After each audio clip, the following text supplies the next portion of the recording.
Pemirsa, Badan Meteorologi, Klimatologi, dan Geofisika memperkirakan cuaca ekstrim masih berpotensi terjadi di sejumlah wilayah Sumatera Selatan pada tanggal 21 hingga 23 Februari 2023. Badan Meteorologi, Klimatologi, dan Geofisika memperkirakan cuaca ekstrim masih berpotensi terjadi di sejumlah wilayah Sumatera Selatan pada tanggal 21 hingga 23 Februari 2023.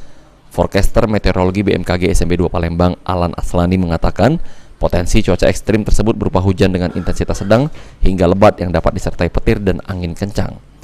Berdasarkan hasil analisis dinamika atmosfer yang dirilis, faktor yang berpotensi memicu terjadinya cuaca ekstrim pada tanggal 21 hingga 23 Februari masih sama seperti periode sebelumnya. Dalam hal ini, faktor yang berpotensi memicu terjadinya cuaca ekstrim di sejumlah wilayah Sumsel antara lain adanya belokan dan pertemuan angin terjadi di wilayah Sumsel, mengakibatkan terjadinya peningkatan pembentukan awan-awan konvektif, menyebabkan hujan dengan intensitas sedang dan lebat dan disertai angin yang cukup kencang.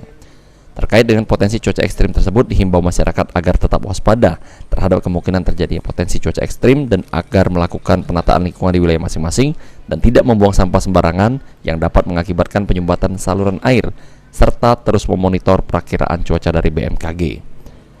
Masih diperkirakan terjadi di wilayah bagian timur.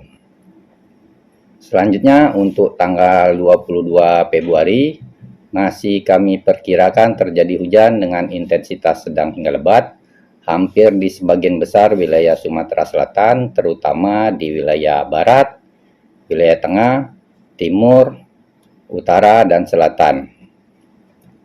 Untuk himbauan kepada masyarakat agar tetap waspada akan terjadinya potensi cuaca ekstrim dan menghimbau kepada masyarakat agar melakukan penataan lingkungan di sekitar wilayahnya masing-masing dengan tidak membuang sampah sembarangan yang dapat mengakibatkan penyumbatan saluran pembuangan air dan tidak melakukan penebangan pohon atau pemotongan pohon yang tidak terkontrol yang dapat mengakibatkan tanah longsor dan melakukan program Aji Delia, PAL TV.